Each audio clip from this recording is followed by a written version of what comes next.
Chapter 9. Lacey. I heard Tweet's alarm clock buzzing. I had already drunk 2 cups of coffee by that time. Because of my job, I always get up early, so it didn't bother me.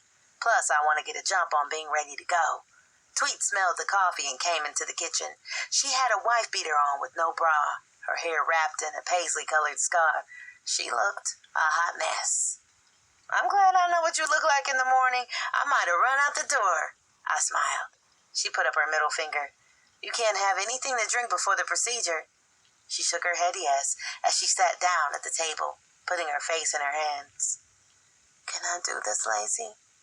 You know how I feel about abortion, Tweet. I know the way you feel, and if it was any other situation, I wouldn't fight you on this. But a married man's child will never work. It's going to lead to more pain, not just for you, but for the kid, too. I put my hand on her shoulder. Listen to me. You have a chance to be an attorney. I have wanted all my life that my 2 sisters, as well as myself, to be the best. LaToya is married now to a prominent pastor. Neither one of us knows if she's happy or sad because for some strange reason she just stays away from us.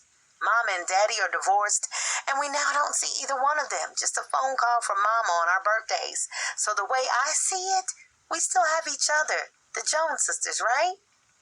She looked up after hearing my long-winded speech, put her hand on mine, and said, Thank you, Lacey. We are the Jones sisters to the end, and I love you for not judging me. I could see by the tears welling in her eyes that what I had said had an impact. Let's go do this, she said with confidence. Well, we have plenty of time, but you go start getting ready. You know how you like to take long showers and leave some hot water. Tweet looked back at me with a half smile. I knew right then that she had accepted what she had to do. The clinic was across town. I'm glad that the morning traffic by then would be down to a drivable condition.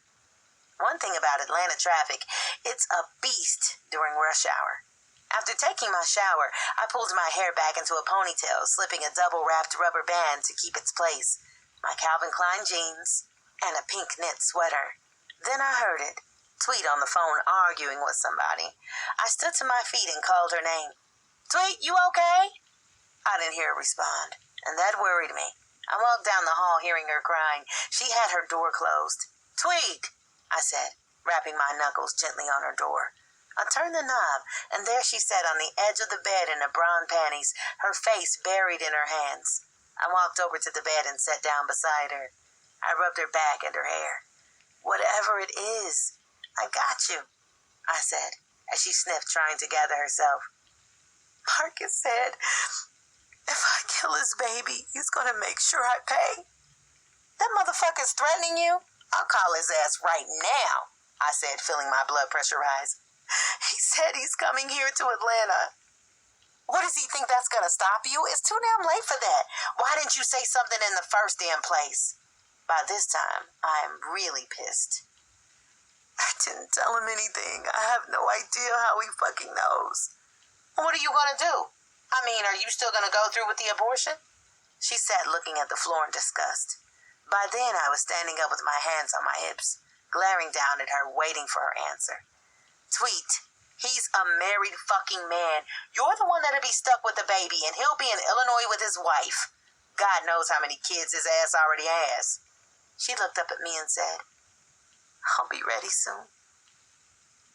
I could see this whole thing was tearing her apart, but the reality would soon be more than I bargained for. I went back to my bedroom and started to finish getting dressed. By then it was getting close to walking out that door. I knew Tweet was in love with that guy the same way she was in love with Trey so many years ago. I started to daydream again about how I got rid of Trey.